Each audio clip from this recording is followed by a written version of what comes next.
Você é um engenheiro de projetos e foi encarregado de projetar um sistema de frenagem de emergência por paraquedas, para uso em um avião militar de massa igual a 9.500 kg. O avião aterriza a 350 km por hora e o sistema de paraquedas sozinho deve reduzir a velocidade do avião para 100 km por hora em menos de 1.200 metros. Determina o diâmetro mínimo requerido para um único paraquedas e também para 3 paraquedas não interferentes. Trace o gráfico da velocidade do avião em função da distância e também em função do tempo. Qual é a máxima força G sofrida? Essa questão aqui dos 3 paraquedas não ser interferentes é muito importante, porque paraquedas muito próximos eles atrapalham o escoamento um do outro. Isso reduz a eficiência em conjunto. Como eles garantem, no exercício eles garantem que esses 3 paraquedas não vão estar interferindo um no outro, a gente pode simplesmente somar as áreas individuais deles para compor essa área total na hora de resolver essa parte do exercício. Aqui anotando os dados, a gente anota a massa, a velocidade inicial, passando para metros por segundo, a nossa velocidade final, que a gente quer que o avião passe a ter 100 km por hora em menos de 1.200 metros, a gente também passa para metros por segundo. O nosso x final começando em zero, nosso x inicial começando em zero, nosso x final a gente quer que ele tenha menos de 1.200 metros. Outra questão também é calcular essa velocidade máxima aqui, qual é o nosso número de Mach. Um Mach é igual a 1.225 km por hora no nível do mar. 0,3 Mach seria 370,44 km por hora, mais ou menos. Isso, então, o nosso maior valor aqui, que é a velocidade inicial, ainda está abaixo de 0,3 Mach. Com isso, a gente pode considerar que o fluido é incompressível. Nosso ρ vai ser 1,23 kg por metros cúbicos. Outra parte também é calcular o nosso CD, o nosso coeficiente de arrasto.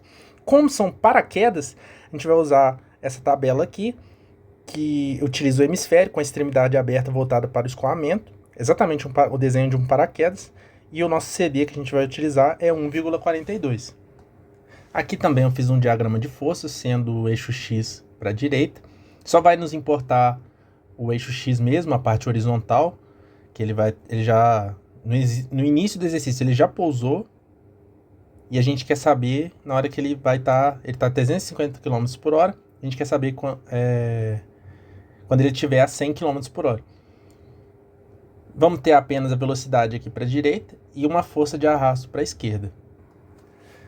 Aqui está a nossa fórmula para força de arrasto. Pela segunda lei de Newton, a gente tem que a massa é igual a aceleração. A nossa única força que a gente tem no X é a força de arrasto, que está para a esquerda, então é um sinal de menos. E aqui a gente não tem aceleração, mas a gente tem velocidade, e dt é a mesma coisa que aceleração. Agora, substituindo aqui o FD, a gente vai achar que mv dv dt é igual a menos meio de ρ cd a v ao quadrado. Vou chamar esse meio de ρ cd a de 1k para simplificar na hora de ficar escrevendo. Isso vai dar m dv dt é igual a menos k v ao quadrado. Essa é a nossa fórmula que está em função do tempo. Mas, no nosso caso, a gente não tem o tempo, a gente tem distância, a gente tem o x. Para passar isso aqui para x, a gente tem que lembrar que deixei um rascunhozinho aqui no canto da direita, que é a regra da cadeia. Fazendo essa continha aqui, a gente vai achar que mv dv dx é igual a menos kv ao quadrado. Dividindo ambos os lados por m e também por v, a gente vai chegar nessa expressão final aqui, lembrando que o nosso v tem que ser diferente de zero. No nosso caso do nosso exercício aqui, está sendo. Agora vamos fazer a integração com as variáveis separadas aqui, daquela expressão anterior. Da velocidade, dv sobre v, da velocidade inicial até a velocidade final, é igual a constante aqui, que nosso é o k sobre m, de 0 a 1.200, que é a distância, integral de dx.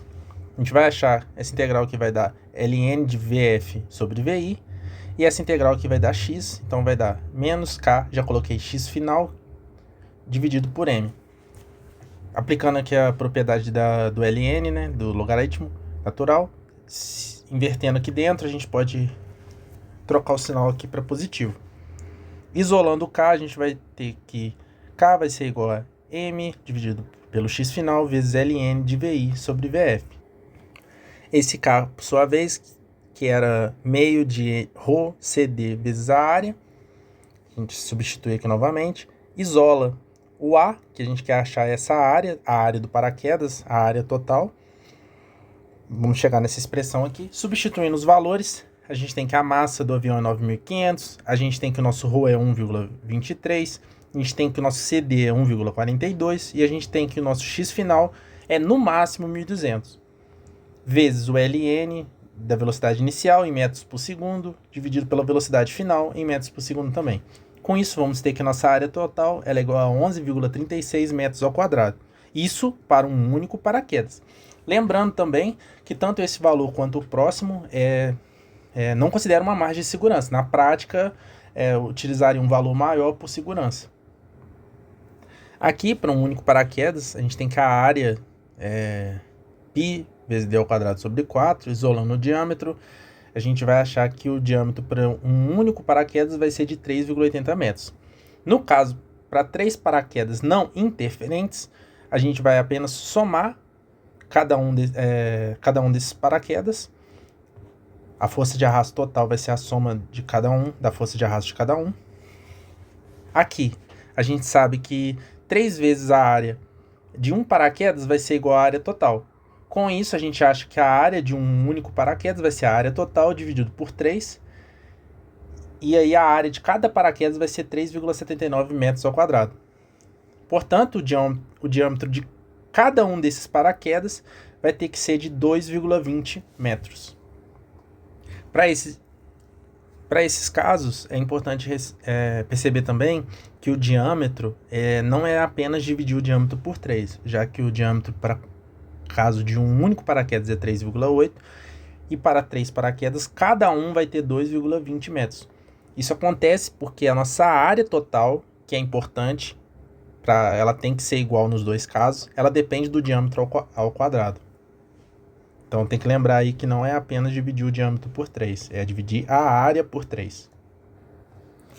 Para fazer os gráficos, aqui primeiro de velocidade em função da distância, vou pegar a nossa equação lá da integração em relação a x, né? Vou aplicar a exponencial dos dois lados e vou achar que v de x é igual a vi vezes a exponencial de menos k sobre mx. Nosso k sobre m é constante, é só calcular aqui. A gente vai achar esse valor de 0,00104397. Esse valor eu vou substituir aqui na expressão final.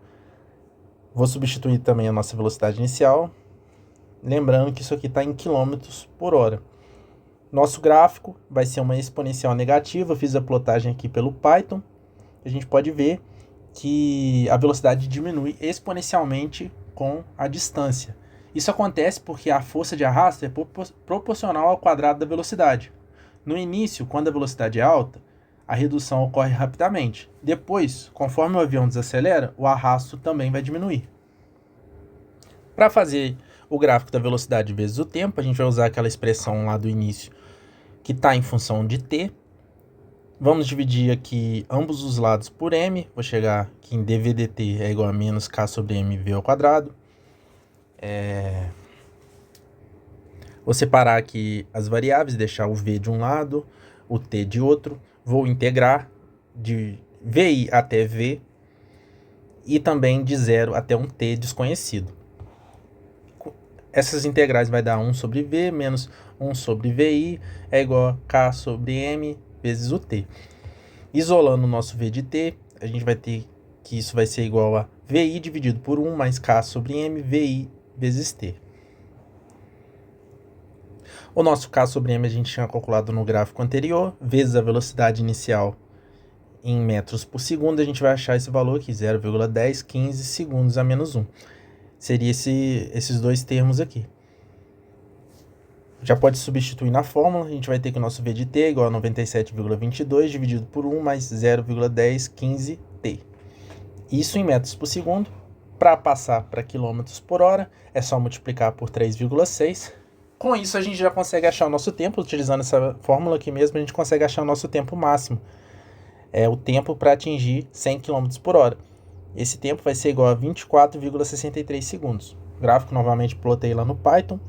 Você pode ver também que aqui, no caso, ele não é uma exponencial. Em função do tempo, a velocidade não vai seguir uma exponencial. Ela diminui de acordo com a função racional, com a velocidade inicial dividida por um termo que cresce linearmente com o tempo. Outra pergunta que o exercício faz é se os gráficos são diferentes para 1 e 3 paraquedas. Não. Eles são exatamente iguais, porque o que importa é a área frontal total e a força de arrasto total. Como a área frontal total é igual, a força de arrasto total vai ser a mesma nos dois projetos, tanto para 1 como 3 paraquedas. A diferença vai estar apenas na divisão dessa área entre os paraquedas.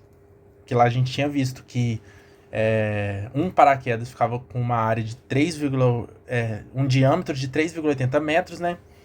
E com 3 paraquedas ficava 2,20, se eu não me engano.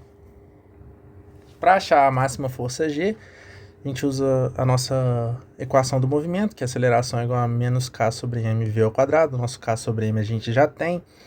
Essa velocidade, que é quando a aceleração será máxima, vai ser a nossa velocidade inicial, porque nosso avião está desacelerando. Fazendo a continha aqui, o menos k sobre m, esse k sobre m a gente já calculou várias vezes. Isso vai dar menos 9,87 metros por segundo ao quadrado. Essa máxima força G é nada mais nada menos que o módulo dessa nossa aceleração máxima dividido pela força da gravidade. 9,87 dividido por 9,81, que vai ser 1,01 G. Quer dizer, a máxima força G sentida pelo avião e também pelo piloto vai ser no início da desaceleração. A gente também pode calcular a força de arrasto máxima, que é só m vezes essa aceleração máxima. Vai dar a massa, né, vezes a aceleração máxima, vai dar 93,7 kN.